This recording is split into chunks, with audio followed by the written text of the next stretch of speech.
Hello प्रणाम, हमारा नाम बा रवि अरोड़ा, देख रहा बनी 08 रवि सिन्हा। आज हम बात करें प्रदीप पांडे और चिंटू के जौन अम्रपाली दुबे के साथ एक मूवी आयल बा LoveVivaह.com। बहुत ही शानदार मूवी ट्रेलर रौरा लागी। लेकिन ये अगर बात करी मूवी के बारे में तो ये पूरा के पूरा कॉपी पेस्ट बा जौन हिंदी मूवी आए रहे मुन्ना भाई MBBS ओकरे कॉपी पेस्ट ये मूवी बा। तो ये पूरा के पूरा मूवी अगर रौरा देखे जाते हैं तो रौरा के मूर्ख बनावल जाई मूवी द्वारा और और पैसा ठगल जाई। तो से रौरा दरकिनार हो जाए। अगर ट्रेलर देखे के बाद एहू से हमारा विश्वास नहीं है हमारा बात से तो जाके ट्रेलर रौरा देख सकता नहीं। ओकरा बाद अगर बात करी तो रौरा के एगो और ट्रेलर आइल बा 2 दिन पहले, सैया हमार धनवान।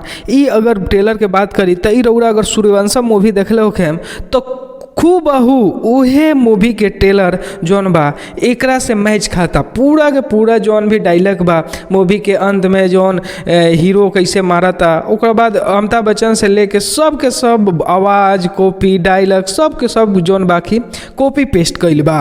तो रौरा अगर पैसा गंवावे के चाहता नहीं तो ये मूवी जाके थिएटर में देख सकते हैं। लेकिन हालांकि अभी जौन बा खाली ट्रेलर आइल बा तो वो ट्रेलर के अगर रिव्यू रौरा देखे के चाहता नहीं, ट्रेलर देखे के चाहता नहीं तो जाके world wide record Bhojpuri channel पर देख सकता नहीं। हालांकि मूवी में हमारा कुछ नया ना दिखल है, केवल और केवल दिखल है तो कॉपी पेस्ट सूर्यवंशम मूवी जौन आइल रहे भोजपुरी पे हिंदी में और वो नेट इथी पे आवत रहेला टीवी पे जौन सेट मैक्स पे, तो रौरा जाके ऊपर देख सकता नहीं। ओकरे हूबहू कॉपी पेस्ट बा।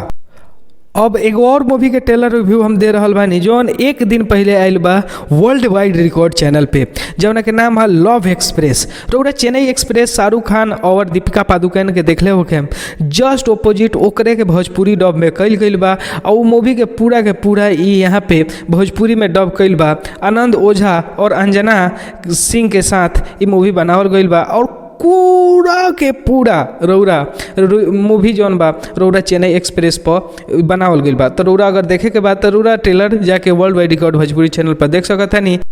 तो ये पूरा के पूरा तीनों मूवी के ट्रेलर रिव्यू हम रौरा के दे देनी। अगर ट्रेलर अच्छा लगल तो जरूर अगर देख ली। अगर हमार भी रिव्यू अच्छा लगल तो चैनल के सब्सक्राइब करके बेल आइकन के जरूर दबा दी ताकि अगला वीडियो रौरा जल्दी से जल्दी पहुँचे। खाली मूवी रिव्यू और गाना रिव्यू ये रौरा मिली। तो अगर ये रौरा देखे में पसंद